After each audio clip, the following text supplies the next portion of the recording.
الحمد لله نحمده ونستعينه ونستغفره ونؤمن به ونتوكل عليه ونعوذ بالله من شرور أنفسنا ومن سيئات أعمالنا من يهده الله فلا مضل له ومن يضلل فلا هادي له ونشهد أن لا إله إلا الله وحده لا شريك له ونشهد أن سيدنا ومولانا محمدا عبده ورسوله أما بعد فأعوذ بالله من الشيطان الرجيم بسم الله الرحمن الرحيم شهر رمضان الذي أنزل فيه القرآن هدى للناس وبينات من الهدى والفرقان فمن شهد منكم الشهر فليصمه ومن كان مريضا أو على سفر فعدة من أيام أخر يريد الله بكم اليسر ولا يريد بكم العسر ولتكملوا العدة ولتكبروا الله على ما هداكم ولعلكم تشكرون صدق الله العظيم اللهم صل على محمد وعلى آل محمد كما صليت على إبراهيم وعلى آل إبراهيم إنك حميد مجيد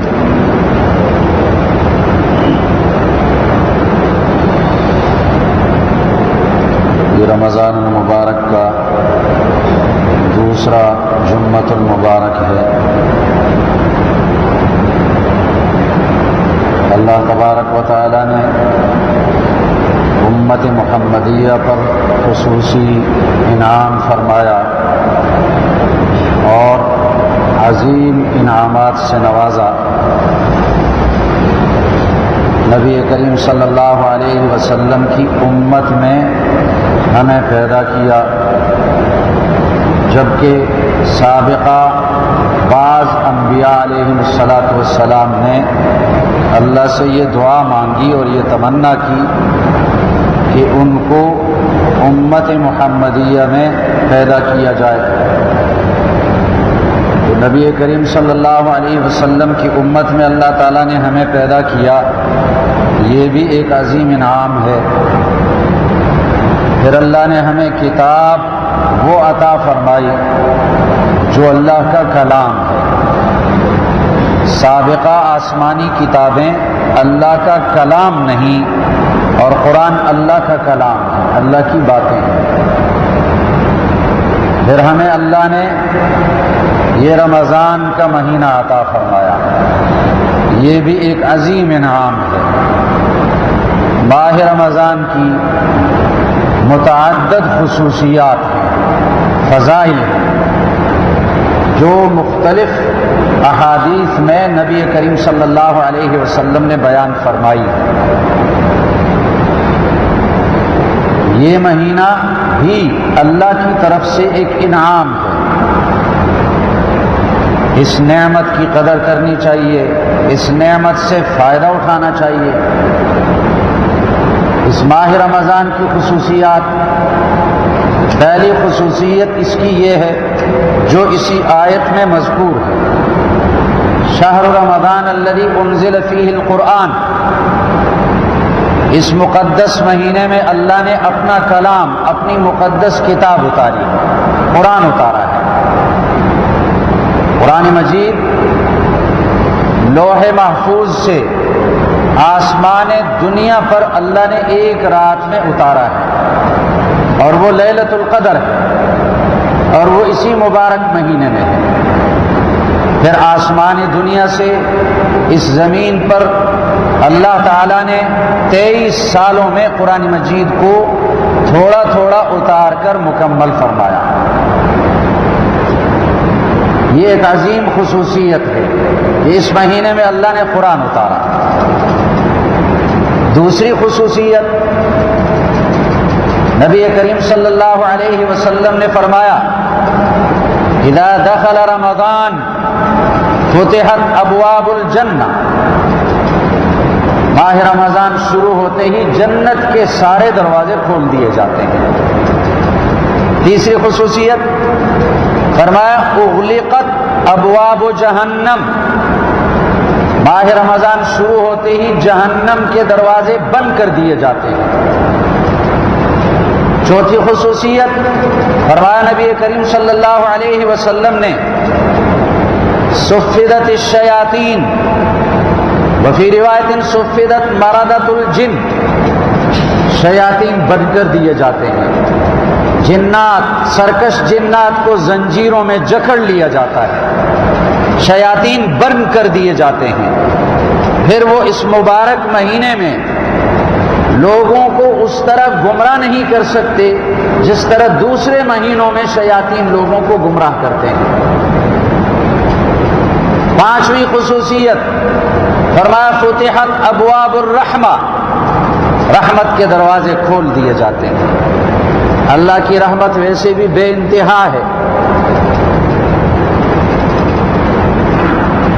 حدیث پاک میں آتا ہے نبی کریم صلی اللہ علیہ وسلم نے فرمایا کہ اللہ کی رحمت کے 100 حصے ہیں اور ان میں سے 99 حصے اللہ نے اپنے پاس مخفی رکھے ہیں، ایک حصہ اللہ نے اس دنیا میں اتارا۔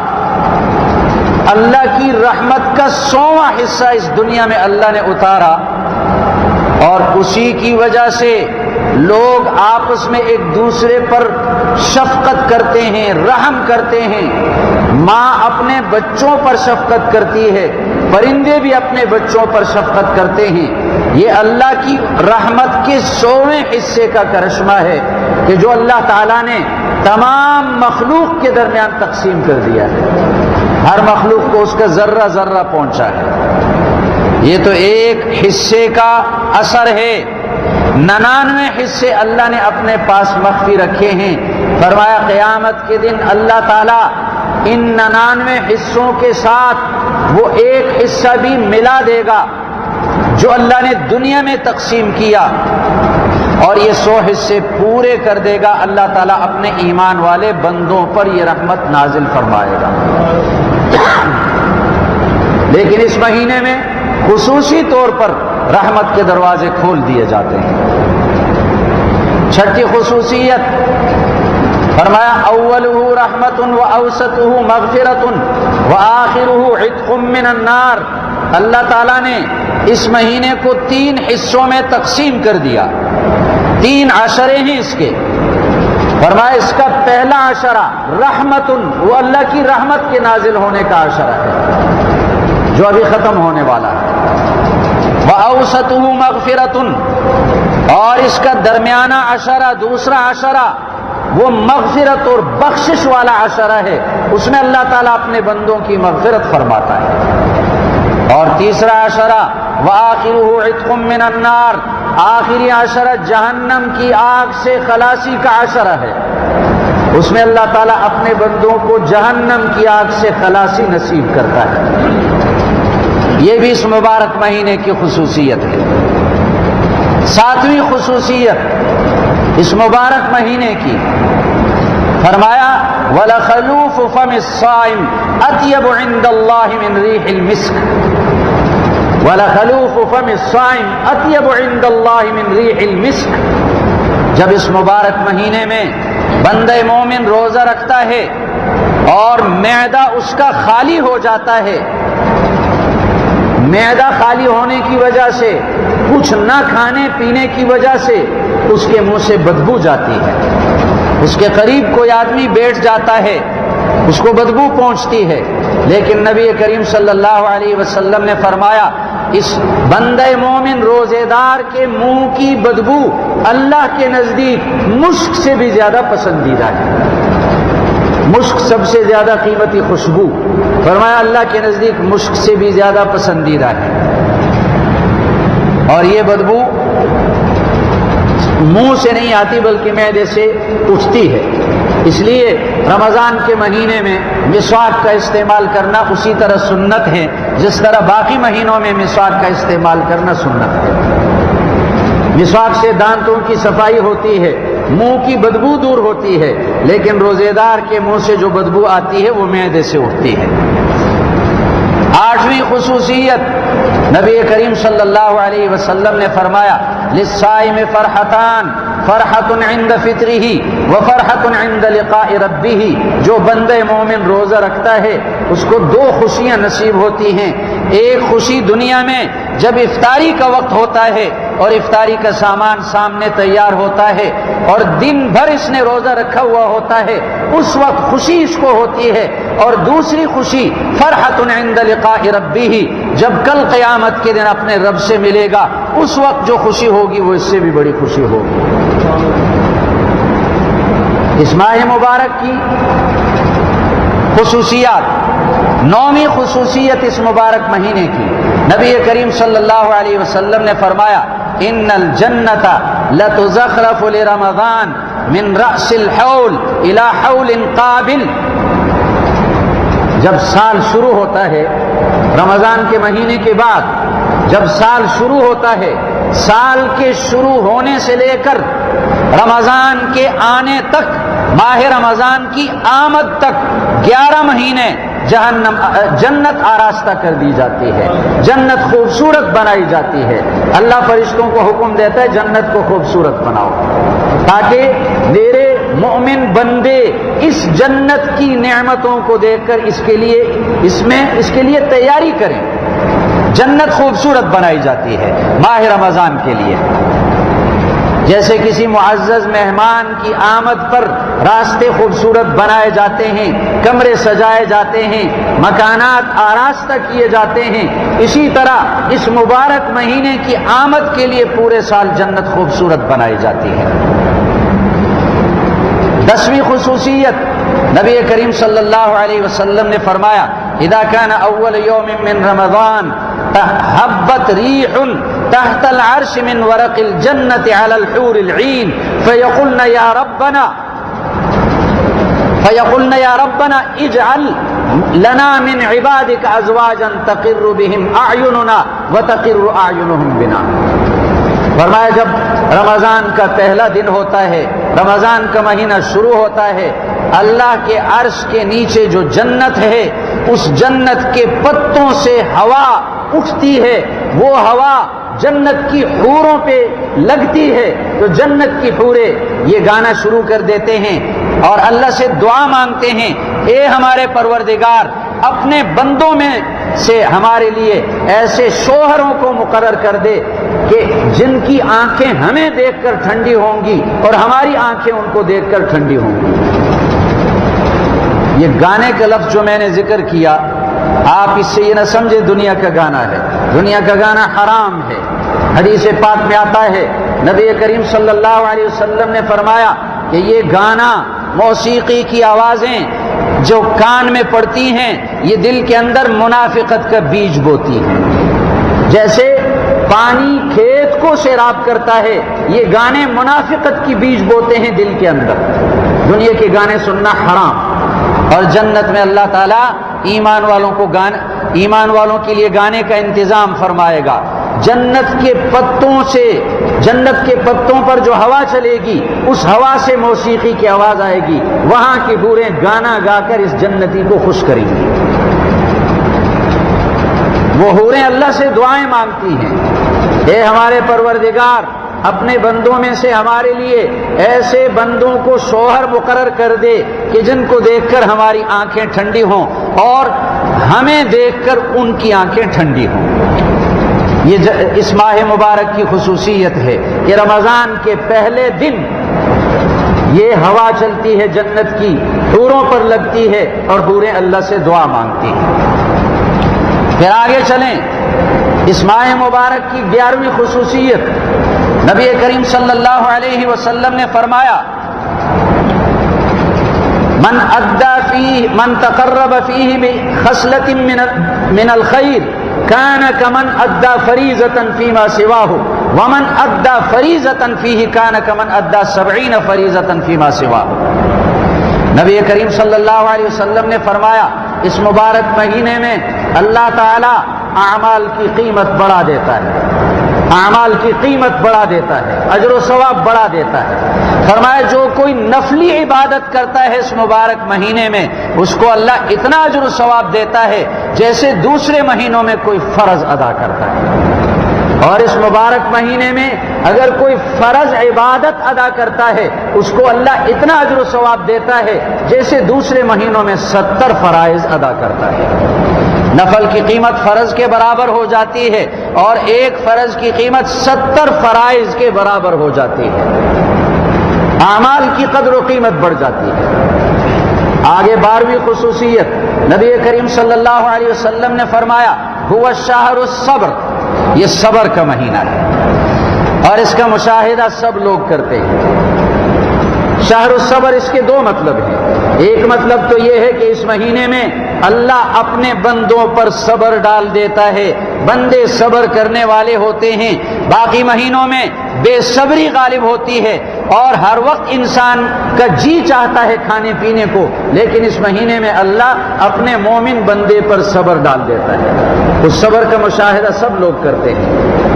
ٹھنڈا پانی بھی گھر میں موجود ہے، فریج کے اندر پڑا ہوا ہے، لیکن صبر ہے اللہ کے خوف کی وجہ سے، اور یہ عقیدہ اس کا ہے کہ اللہ حاضر ناظر ہے، اللہ مجھے دیکھتا ہے۔ اللہ نے اس کے دل پہ صبر ڈال دیا، بھوک لگی ہے، کھانا موجود ہے، لیکن یہ صبر کرتا ہے۔ اور دوسرا مطلب اس حدیث کا یہ بھی ہے کہ اللہ نے کہ نبی کریم صلی اللہ علیہ وسلم نے ترغیب دی کہ مومنین کو چاہیے کہ اس مہینے میں صبر کریں اور جزا فضا نہ کریں، اپنے بھوک کا اظہار نہ کریں، اپنی پیاس کا اظہار نہ کریں لوگوں کے سامنے، ہاں اللہ کے سامنے اظہار کریں۔ صبر کرنے کی تلقین دی گئی۔ آگے 13ویں فضیلت اس مبارک مہینے کی، نبی کریم صلی اللہ علیہ وسلم نے فرمایا وشہر المواسات، یہ ہمدردی کا مہینہ ہے۔ اس کے بھی دو مطلب ہیں۔ ایک مطلب یہ ہے کہ مسلمانوں کے اندر ہمدردی کا جذبہ پیدا ہو جاتا ہے، مسلمان دوسروں کے ساتھ ہمدردی کرنے والے بن جاتے ہیں، اور اگر کسی کے گھر میں 2 کھانے ہیں وہ اپنے پڑوسی یا اپنے دوست کے گھر میں ایک کھانا بھیج دیتا ہے تاکہ اس کی بھی افطاری کا سامان ہو جائے، اس کے بچوں کے لیے بھی کھانے پینے کا انتظام ہو جائے۔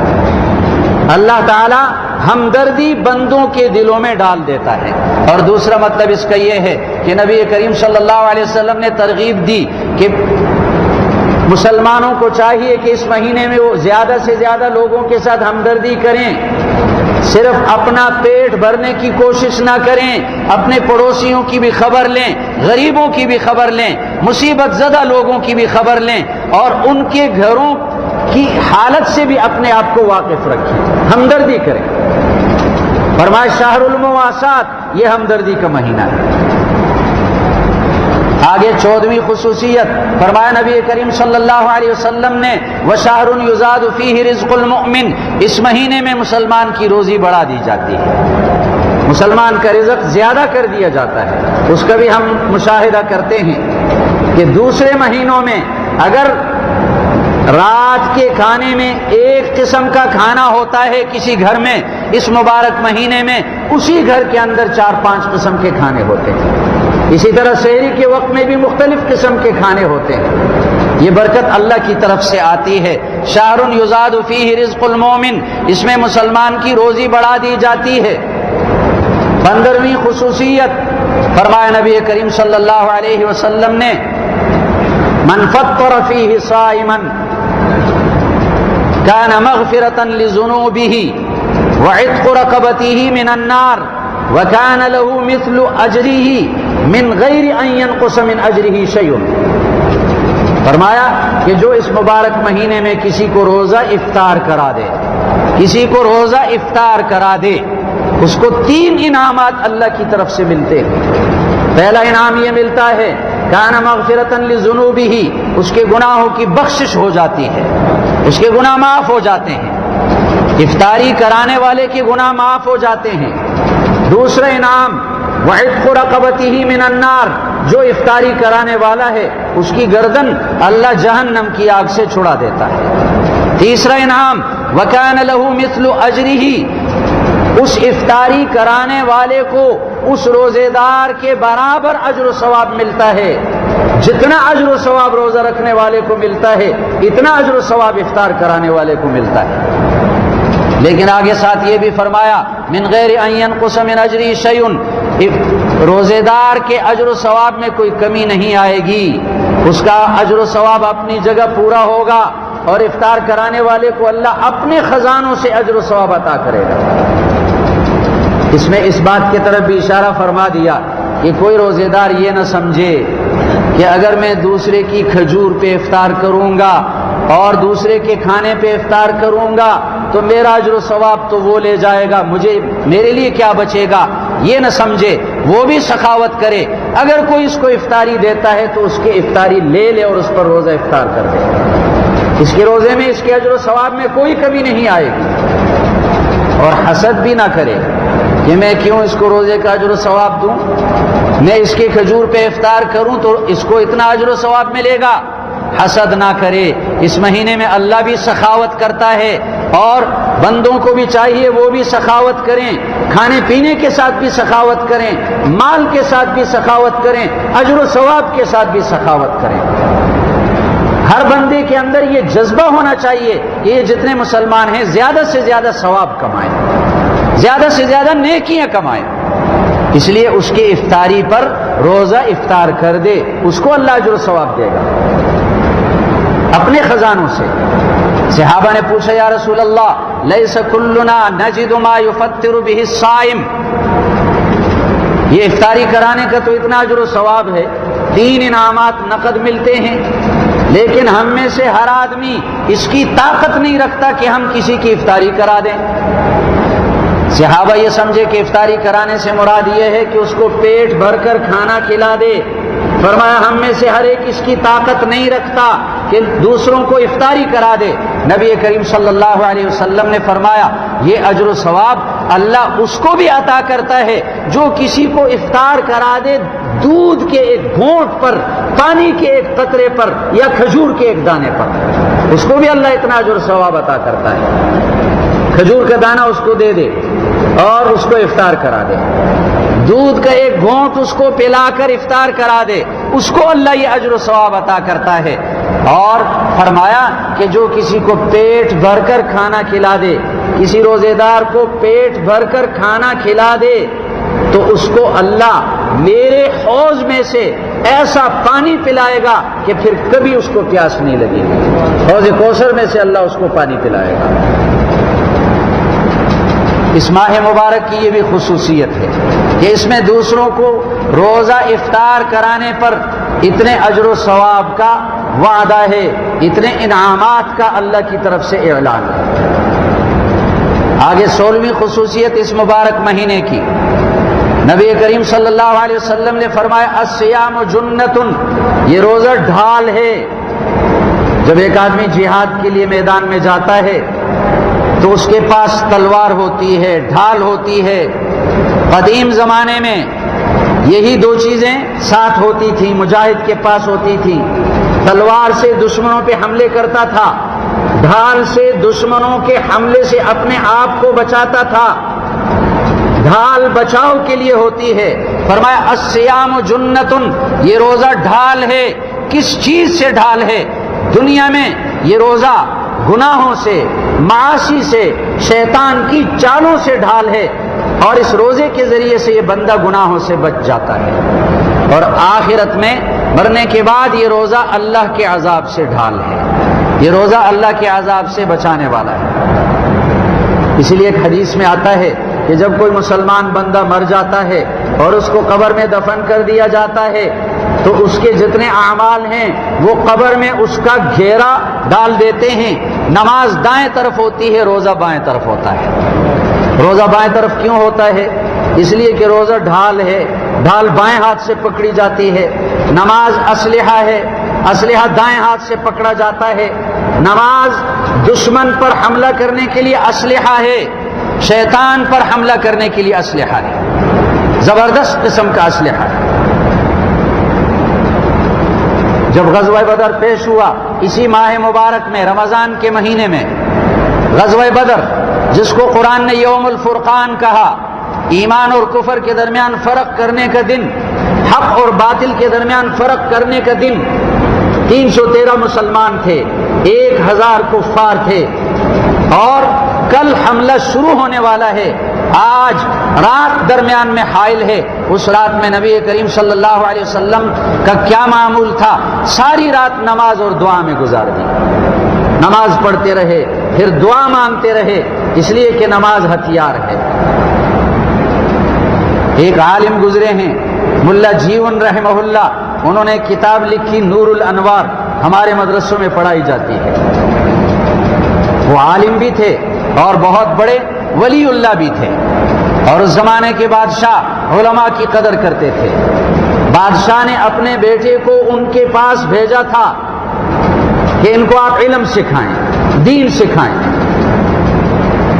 بادشاہ کچھ آزاد قسم کا تھا، جیسے بادشاہ ہوتے ہیں آزاد خیال قسم کے، اور وہ ریشم کا لباس پہنتا تھا۔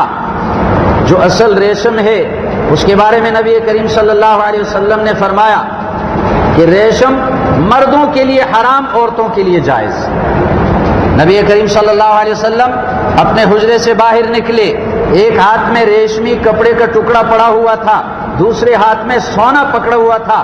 آپ نے فرمایا ہذان حرامان علی ذکور امتی حل لاناثھا، یہ دو چیزیں میری امت کے مردوں پر حرام اور میری امت کی عورتوں کے لیے حلال۔ مرد کے لیے سونے کی انگوٹھی پہننا حرام، ریشم کا لباس پہننا حرام۔ وہ بادشاہ ریشمی لباس پہنتا تھا۔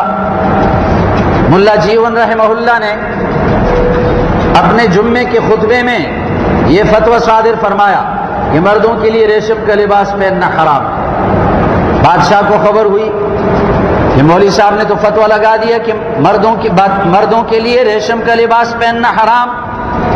بادشاہ نے اپنے کارندوں کو حکم دیا، جاؤ اس کو گرفتار کر کے لے آؤ۔ یہ حکومت کا بھی عجیب نشر ہے۔ بادشاہ بھی علماء کی قدر کرتے تھے، اپنے بیٹوں کو ان کے پاس بھیجتے تھے تاکہ وہ ان کو دین سکھائیں، علم سکھائیں، لیکن ذرا خواہشات کے خلاف بات اگر سنتے تو جذبات میں آ جاتے، جاؤ ان کو گرفتار کرو۔ حکومت کا نشہ شراب کے نشے سے زیادہ سخت ہے۔ جب گرفتار کرنے کے لیے کارندوں کو بھیجا، بادشاہ کے بیٹا پریشان ہوا، یہ تو میرے استاد ہیں، وہ میرے ظاہری نسبی والد اور یہ میرے روحانی والد۔ روحانی والد کا مقام ظاہری والد سے اونچا ہے۔ میرے استاد کو گرفتار کرنے کے لیے آدمی بھیجے۔ جلدی جلدی چلے گئے اور اپنے استاد سے کہا کہ میرے باپ نے آپ کو گرفتار کرنے کے لیے اپنی پولیس بھیجی ہے، آپ کسی خفیہ جگہ میں روپوش ہو جائیں۔ انہوں نے جب یہ بات سنی اپنے شاگردوں سے کہا لاؤ میرا اسلحہ، میرا ہتھیار لے آؤ۔ بادشاہ کا بیٹا تو سمجھا کہ ہتھیار سے مراد کلاشن کوف ہے، پستول، بندوق، لیکن وہ شاگرد سمجھ رہے تھے کہ ہتھیار سے کیا مراد ہے۔ لوٹے میں پانی لا کر رکھ دیا، مصلی لا کر بچھا دیا، اور ملا جیون رحمہ اللہ وضو کر کے مصلی پر کھڑے ہو کر نماز پڑھنے لگے۔ یہ ہتھیار ہے۔ بادشاہ کے بیٹے نے دیکھا، تھا تو سمجھدار، دین سیکھا تھا اس نے، یہیں سے علم سیکھا تھا، وہ پریشان ہو گئے۔ بادشاہ کا بیٹا پریشان ہو گیا۔ پہلے تو اس کو فکر تھی اپنے استاد کی، اب فکر پڑ گئی اپنے باپ کی کہ اس استاد نے تو ایسا ہتھیار استعمال کیا کہ میرے باپ اگر اس طرح کی 10 بادشاہیاں، 10 حکومتیں اگر اس کے پاس اور ہو جائیں، اس ہتھیار کا مقابلہ نہیں کر سکتا۔ دوڑتے دوڑتے اپنے باپ کے پاس چلا گیا اور بڑی شفقت اور رحمت کے ساتھ اپنے باپ سے کہا کہ ابا جان، میرے استاد نے ایسا ہتھیار استعمال کر دیا ہے کہ جو تیری بادشاہی کو ہلا کر رکھ دے گا، اس لیے جلدی جلدی جا کر اس سے معافی مانگو۔ بادشاہ بھی سمجھ گیا، ہوش میں آیا اور جا کر ان سے معافی مانگی کہ مجھ سے غلطی ہوئی، میں نے آپ کو گرفتار کرنے کے لیے پولیس بھیجی، نماز ہتھیار ہے اور روزہ ڈھال۔ تو نبی کریم صلی اللہ علیہ وسلم نے فرمایا الصیام جنۃ، یہ روزہ ڈھال ہے۔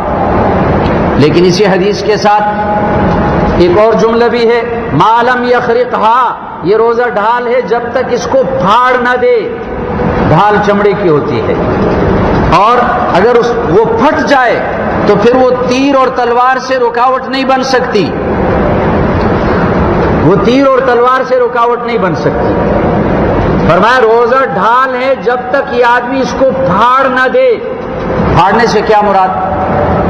روزہ رکھ دیا، حلال کھانے سے تو روزہ رکھا، حلال مشروب سے روزہ رکھا، اللہ کی نعمتوں سے اپنے آپ کو روکا، لیکن اس کے باوجود نگاہ اس نے غلط استعمال کی، نظر غلط استعمال کی، اس سے روزہ خراب کر دیا، کان غلط استعمال کر کے اپنے روزے کو ضائع کر دیا، زبان غلط استعمال کی، جھوٹ بولا، غیبت کی، گالیاں دی، بہتان تراشی کی، اپنے روزے کو ضائع کر دیا۔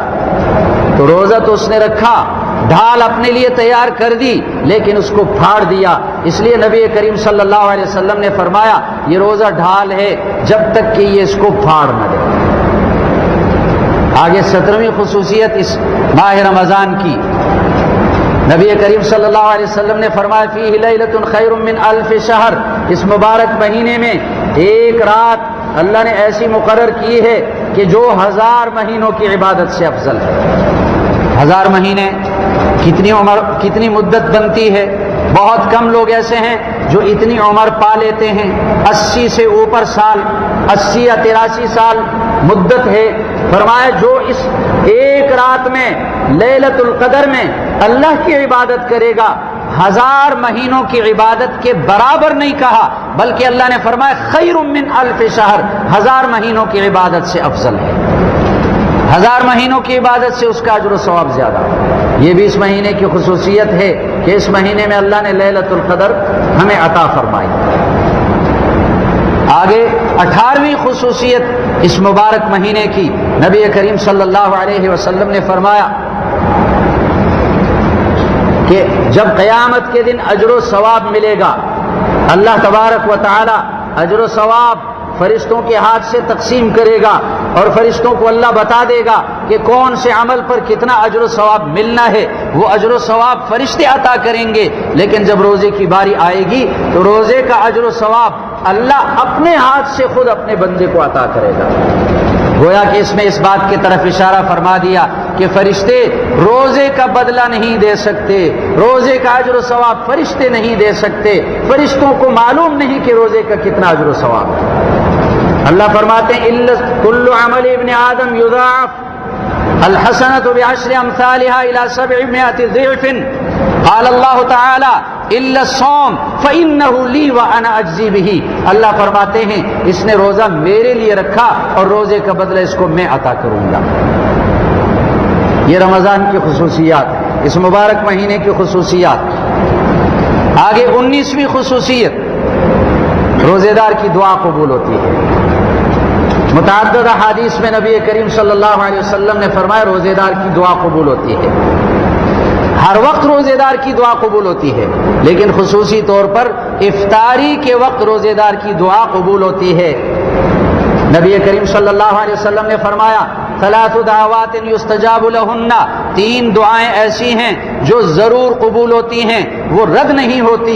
ایک دعا ماں باپ کی دعا اپنی اولاد کے لیے، وہ بھی قبول ہوتی ہے، اور دوسری مظلوم کی دعا قبول ہوتی ہے، بد دعا بھی مظلوم کی قبول ہوتی ہے، اور تیسری روزے دار کی دعا افطار کے وقت قبول ہوتی ہے۔ جب افطاری کے وقت دعا کی قبولیت کا وقت ہے، اس وقت کو ہم ضائع کر دیتے ہیں، افطاری کی تیاری میں لگا دیتے ہیں، گپ شپ میں اس کو ضائع کر دیتے ہیں۔ حالانکہ اس وقت مناسب یہ ہے کہ 5-10 منٹ بیٹھ کر خوب آج زاری اور آہوزاری کی جائے اللہ کے سامنے، اور رو رو کر اللہ سے دعائیں مانگی جائیں، اور صرف اپنے لیے دعائیں نہیں بلکہ پوری امت مسلمہ کے لیے دعائیں مانگی جائیں۔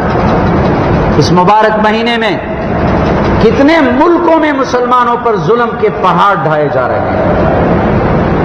ملک شام جو انبیاء کی مقدس سرزمین ہے، مبارک زمین ہے، اور اللہ نے وہاں ہزاروں انبیاء علیہ السلام کو بھیجا، اور وہاں ہمارا قبلہ اول بھی ہے، بیت المقدس بھی ہے، وہاں کے مسلمانوں پہ کتنا ظلم ہو رہا ہے۔ سوریہ میں وہ غاصب اور وہ ظالم حکومت، شیعہ حکومت مسلمانوں پر وہاں ظلم کر رہی ہے، عرصہ حیات ان پہ تنگ کیا ہوا ہے اور وہ مختلف ملکوں میں پناہ لینے پر مجبور ہیں، ان کے لیے بھی دعا کریں۔ اسی طرح مصر میں ظالم اور جابر فوج نے ایک مسلمان حکومت کا تختہ الٹ دیا۔ یہ ہر جگہ، یہ امریکہ والے یہ سب منافق ہیں اور ان کے جتنے حواری ہیں وہ سب منافق ہیں۔ یہ ہر ملک میں جمہوریت کا شور تو مچاتے ہیں کہ جمہوریت لائی جائے، جمہوریت لائی جائے، لیکن اگر جمہوریت کے ذریعے سے ان کی مرضی کے حکمران آ جائیں وہ تو ان کو پسند ہیں، اگر جمہوریت کے ذریعے سے اسلام پسند لوگ حکومت میں آ جائیں اور صحیح مسلمان لوگ حکومت میں آ جائیں وہ جمہوریت ان کو پسند نہیں ہے۔ یہ منافقت نہیں تو اور کیا ہے؟ جب مصر میں جمہوریت کے ذریعے سے اسلام پسند حکمران آ گئے اور کئی حفاظ قرآن پارلیمنٹ میں آ گئے، اور جو روسی صدر، جو مصر کا صدر تھا مرسی، وہ خود بھی حافظ قرآن ہے، اسلام پسند، انہوں نے مسلمانوں کے لیے وہاں آزادی کا اعلان کر دیا، فلسطین والوں کے ساتھ کھلی امداد کا اعلان کر دیا۔ وہ یہود اور نصارہ کو وہ ہضم نہ ہو سکا اور اس وہاں کی ظالم فوج کے ذریعے سے اس کا تختہ الٹ دیا، اور اب ان مسلمانوں پر تراویح کی نماز میں فوج فائرنگ کرتی ہے، گولے برساتی ہے، نماز پڑھنے کی بھی ان کو اجازت نہیں ہے۔ اسی طرح فلسطین کے مسلمانوں پہ کتنا ظلم ہو رہا ہے۔ عراق میں اقلیت شیعہ ہے لیکن وہ امریکہ کی طرف سے مسلط کیے ہوئے ہیں، اکثریت سنی آبادی ہے، اہل سنت والجماعت کی، وہاں بھی شیعہ حکمران مسلمانوں پہ ظلم کر رہے ہیں۔ برما میں کتنا ظلم ہو رہا ہے، بنگلہ دیش میں مسلمانوں پہ ظلم شروع ہو گیا، اسی طرح کشمیر میں، افغانستان میں۔ ہماری ایک عجیب عادت بنی ہے کہ جہاں اجتماعی دعا کا سلسلہ آتا ہے وہاں ہم کہتے ہیں کہ دعا مانگی جائے مسلمانوں کے لیے۔ اجتماعی دعاؤں میں پوری دنیا کے مسلمانوں کے لیے دعا مانگی جاتی ہے، لیکن انفرادی دعاؤں میں ہمیں وہ مسلمان بھول جاتے ہیں۔ اس لیے ہر مسلمان کو چاہیے کہ فرض نمازوں کے بعد، افطاری کے وقت اور جتنی بھی دعاؤں کی قبولیت کے اوقات ہیں ان مسلمانوں کے لیے بھی دعا مانگیں۔ مصر کے مسلمانوں کے لیے، سوریہ، فلسطین، عراق اور افغانستان اور کشمیر اور برما کے مسلمانوں کے لیے بھی دعا ضرور مانگیں کہ اللہ ان مسلمانوں کی مدد فرمائے، اللہ ان مسلمانوں کی حفاظت فرمائے، اللہ ان ظالموں کو جو ان مسلمانوں پہ ظلم کرنے والے ہیں اس مبارک مقدس مہینے میں، اللہ ان ظالموں کو تباہ اور برباد کر دے، اللہ ان ظالموں کو صفحہ ہستی سے مٹا دے۔ یہ دعاؤں کی قبولیت کا بھی مہینہ ہے۔ اور آگے 20ویں خصوصیت اس مقدس مہینے کی، نبی کریم صلی اللہ علیہ وسلم نے فرمایا ان اللہ و ملائکتہ یصلون علی المتسحرین۔ عجیب خصوصیت ہے، ان اللہ و ملائکتہ یصلون علی المتسحرین۔ جب روزہ رکھنے والے سحری کے لیے اٹھ جاتے ہیں، سحری کھاتے ہیں، اپنا پیٹ بھرتے ہیں تاکہ روزہ رکھنے پر ان کو قوت حاصل ہو جائے، یہ اپنی خواہش پوری کرتے ہیں، لیکن فرمایا ان اللہ و ملائکتہ یصلون علی المتسحرین، اللہ سحری کھانے والوں پہ رحمتیں نازل کرتا ہے، اور جب تک وہ سحری کھانے میں مشغول ہوں اللہ کے فرشتے ان کے لیے مغفرت کی دعا مانگتے ہیں۔ ادھر وہ سحری کھاتے ہیں، ادھر فرشتے ان کے لیے مغفرت کی دعا مانگتے ہیں، اس لیے سحری ضرور کرنی چاہیے۔ اسی طرح ایک حدیث میں یہ بھی آتا ہے، نبی کریم صلی اللہ علیہ وسلم نے فرمایا کہ میری امت خیر پر رہے گی، بھلائی پر رہے گی جب تک کہ یہ دو کام کریں گے، سحری میں تاخیر کریں گے اور افطاری میں جلدی کریں گے۔ سحری میں تاخیر کریں گے، آخری وقت میں سحری کھائیں گے تو یہ امت بھلائی پر ہوگی۔ یہ نہیں کہ سونے سے پہلے کھانا کھا کر سو جائیں یا آدھی رات کو اٹھ کر کھا لیں اور سو جائیں۔ سحری آخری وقت میں کھانا سنت ہے، اور آخری وقت سے مراد بھی یہ ہے کہ سحری کھانے کے بعد اتنا وقت ہو 5-10 منٹ کہ جس میں منہ صاف کر دے، کھلی کر لے، اور کھانے کا کوئی ذرہ منہ میں باقی نہ رہے، یہ تاخیر مراد ہے۔ بعض لوگ یہ سمجھتے ہیں کہ آخری وقت سے مراد یہ ہے کہ ادھر اذان ہو رہی ہے اور ادھر وہ گلاس پکڑا ہوا ہے اور پانی پی رہے ہیں یا چائے پی رہے ہیں، مشروب پی رہے ہیں، اس طرح روزہ ضائع ہونے کا احتمال ہے۔ اس لیے کہ اذان طلوع فجر سے پہلے نہیں ہوتی، اذان تو فجر کی نماز کے لیے ہوتی ہے، طلوع فجر کے بعد اذان ہوتی ہے۔ اگر کسی جگہ طلوع فجر سے پہلے اذان دی گئی، وہ اذان کل عدم سمجھی جائے گی، دوبارہ اذان کا لوٹانا ضروری ہے۔ آپ وقت کو دیکھیں، نقشے کو دیکھیں، مثال کے طور پر اگر 4:25 پہ طلوع فجر ہے تو اس سے پہلے جو اذان ہو گئی وہ اذان کل عدم ہے، دوبارہ اذان دینا ضروری ہے۔ اور اس کے بعد جو اذان ہوئی وہ اذان فجر کی نماز کے لیے ہے، اس اذان کے وقت کوئی لقمہ کھانا، کوئی پانی کا گھونٹ پینا جائز نہیں۔ سحری میں تاخیر کرنا اس کو پسندیدہ قرار دیا، اور افطاری میں جلدی کرنے کو پسندیدہ قرار دیا، اس لیے کہ افطاری میں دیر کرنا یہود کا طریقہ ہے، اور اس دور میں روافض شیعوں کا طریقہ ہے کہ وہ افطاری دیر سے کرتے ہیں۔ جو ہی وقت داخل ہو گیا فوراً افطاری کر دی۔ اس میں عموماً عورتوں کی عادت یہ ہوتی ہے، وہ یہ ظاہر کرتی ہیں کہ ہم تو بڑی صبر کرنے والی ہیں، اور وہ دوسروں کو کھلاتی پلاتی ہیں اور کھانا تیار کرتی ہیں اور خود اپنا روزہ افطار نہیں کرتی، اس طرح اپنا صبر ظاہر کرتی ہیں۔ یہ صبر نہیں ہے۔ اس وقت سے افطاری جلدی کرنے کو نبی کریم صلی اللہ علیہ وسلم نے پسندیدہ قرار دیا۔ اللہ کے سامنے تو اپنی بے صبری ظاہر کرنی چاہیے کہ صبح سے لے کر سورج غروب ہونے تک روزہ رکھا، بھوک اور پیاس برداشت کی، اب اللہ کے سامنے یہ ظاہر کرنا چاہیے کہ اللہ میں بندہ ہوں، بندہ کمزور ہوتا ہے، بندہ عاجز ہوتا ہے، بندہ محتاج ہوتا ہے، صبر نہیں کر سکتا، اس وقت جلدی افطار کر لینا چاہیے۔ یہ اس مبارک مہینے کی خصوصیات ہیں، یہ مبارک گھڑیاں ہیں۔ جو دن گزر گئے رحمت کے دن، اولہ رحمہ، رحمت کا عشرہ، کل آخری دن ہے اس کا، اس میں تو خوب اللہ سے رحمت مانگیں۔ پھر اس کے بعد دوسرا عشرہ مغفرت کا شروع ہوگا، اس میں اللہ سے مغفرت مانگنی چاہیے، گناہوں کی بخشش اللہ سے مانگنی چاہیے، اور آخری عشرہ جہنم کی آگ سے خلاصی کا ہے۔ سبحانک اللہم و بحمدک، نشہد ان لا الہ الا انت، نستغفرک۔